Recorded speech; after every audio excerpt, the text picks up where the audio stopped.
नासिक कश्मीर में फूड खाते जे गोदाम ते कणक जी बोरियुनि में मिट्टी मिलावट हुजण जो इंकशाफ थियो आहे। सिंध हुकूमत जी जोड़ियल जांच टीम फूड गोदाम ते छापो हयो आहे। तफ़सील वधीक मालूम कयो था मेहरान टीवी रिपोर्टर खां अफ़ज़ल अता। जी अफ़ज़ल। जी बिल्कुल।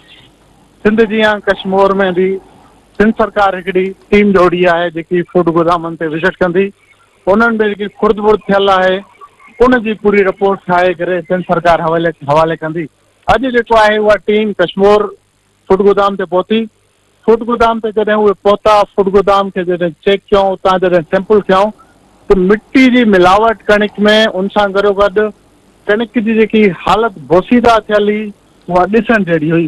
करोड़ों रुपए जी कणिक जेके सिंध सरकार जे पैसनि सां वरितल गोदामनि में मौजूदु हुई, लेकिन उन में मिट्टी सां गॾु बोसीदा कणिक पयल हुई, जेकी नाकारा टाइप कणिक हुई उहा पयल हुई। ॾिसी करे टीम भी हैरान थी वई ऐं शहरी भी हैरान थी विया।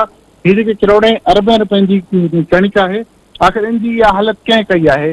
पोइ जॾहिं उनजो फूड गोदाम जो जेको इंचार्ज हुयो उहो बसि मौके ते ई फरार थी वियो। उन जी जेको आहे रफू चकर थियण खां पोइ टीम जेको आहे सैंपल वग़ैरह वरिता। सैंपल वठी करे टीम रवाना थी चुकी आहे। हीअ फूड गोदाम में पहिरियों को छापो कोन्हे जेको छापा लॻनि ऐं करोड़े रुपयनि जी खुर्द बुर्द न हुजे। इन खां पहिरियों बि नेब टीमनि जा कई छापा लॻी चुका आहिनि। हितां जे जेके फूड गोदामनि जा फूड इंस्पेक्टर या इंचार्ज आहिनि, मुख़्तलिफ़ नेब केसनि में उन्हनि जा केस बि हलंदड़ आहिनि।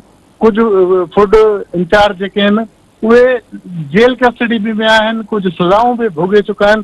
उनजे बावजूद अरबे रुपयनि जी करप्शन कुझु रोकथाम लाइ रुगो टीमूं ठहनि थियूं, केस दाख़िल थियनि था ऐं उन्हनि खे थोरी घणी सज़ाऊं मिली वरी उन्हनि माण्हुनि खे ड्यूटियुनि ते बहाल कयो वञे थो। का ख़ासि जेको आहे उन्हनि लाइ रोकथाम न पियो कयो वञे। मुसलसल हर साल में ख़रीदो फ़रोख्त थींदी आहे।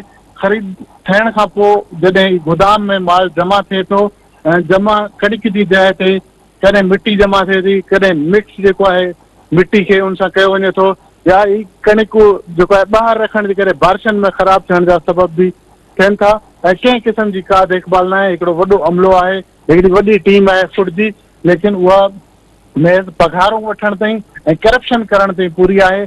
जॾहिं त हिन जेकी ही कणिक आहे इन जी देखभाल करण में पूरी कोन्हे।